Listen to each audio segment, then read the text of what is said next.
Assalamualaikum warahmatullahi wabarakatuh. Perkenalkan saya Tio Rofia, mahasiswa Prodi Kebidanan Politeknik Kemenkes Semarang. Nah, di sini saya akan membahas mengenai salah satu alat kontrasepsi yaitu IUD atau AKDR.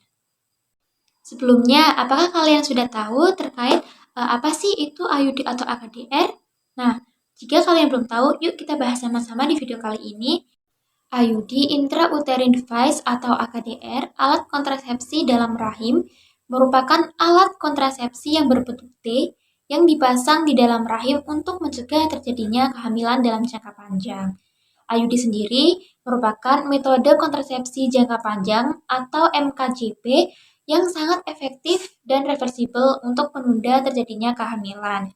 Nah, jenisnya itu ada dua. Yang pertama ada IUD tembaga dan IUD hormonal. Untuk yang pertama yaitu IUD tembaga sudah jelas mengandung lilitan tembaga. Efektivitasnya yaitu mencapai 10 tahun dan tidak mengandung hormonal. Sedangkan untuk IUD hormonal yang pertama sudah jelas mengandung hormonal. Efektivitasnya mencapai 3-5 tahun dan juga untuk mencegah terjadinya pendarahan yang kecil. Mekanisme kerja dari IUD. Yang pertama untuk mekanisme kerja dari IUD tembaga, yaitu ion tembaga bersifat toksik terhadap sperma, menghambat pergerakan dan jalan hidup sperma. Selanjutnya yaitu mencegah terjadinya fertilisasi dan menghambat terjadinya implantasi. Yang kedua yaitu mekanisme kerja IUD hormonal. Yang pertama mengentalkan lendir serviks, menipiskan endometrium, dan yang terakhir sebagian dapat untuk menghambat terjadinya ovulasi. Nah, efektivitasnya sendiri untuk alat kontrasepsi IUD ini mencapai 99%, sangat efektif digunakan untuk mencegah terjadinya kehamilan dalam jangka panjang. Gunakan alat kontrasepsi IUD yang pertama yaitu sangat efektif untuk menunda kehamilan dalam jangka panjang. Selanjutnya, tidak mempengaruhi produksi ASI. Terus untuk kesuburan lebih cepat ketika kontrasepsi sudah dilepaskan dan biaya untuk jangka panjangnya lebih ekonomis. Untuk efek samping penggunaan alat kontrasepsi baik IUD tembaga atau hormonal. Yang pertama, efek samping menggunakan KB IUD tembaga. Yang pertama akan terjadinya menstruasi yang lebih banyak atau normal, nyeri di saat menstruasi, dan terjadinya spotting atau flek di awal pemasangan.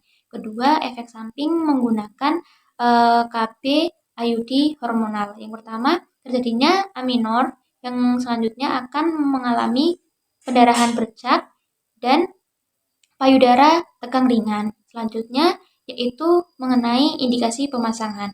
Yang pertama yaitu pasangan usia subur, ibu menyusui, dan memang ingin menggunakan alat kontrasepsi dalam jangka panjang untuk menunda kehamilan. Kontraindikasinya yaitu yang pertama ibu hamil, terjadinya infeksi panggul aktif, terjadinya pendarahan pervaginam yang belum jelas penyebabnya itu apa. Selanjutnya terjadinya kanker serviks atau endometrium dan kelainan bentuk rahim. Waktu pemasangan yang efektif yang pertama saat terjadinya menstruasi karena serviksnya itu membuka.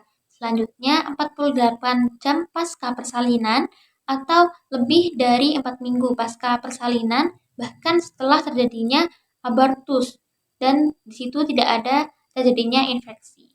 Selanjutnya yaitu tanda bahaya atau kapan harus kembali ke fasilitas kesehatan.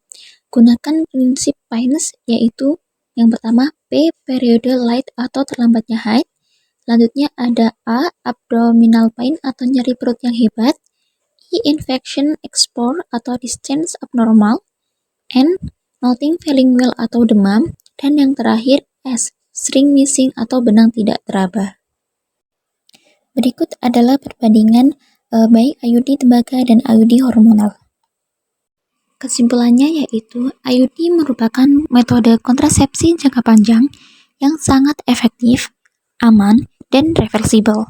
Pemilihan jenis IUD harus disesuaikan dengan kondisi kesehatan, kebutuhan reproduksi, serta referensi dari klien. Keberhasilan penggunaan IUD tidak hanya bergantung pada kondisi medis istri, tetapi juga pada dukungan suami secara emosional, praktis, dan psikologis. Keterlibatan suami dalam konseling dan pengambilan keputusan bersama terbukti meningkatkan keberlanjutan penggunaan kontrasepsi serta keharmonisan keluarga.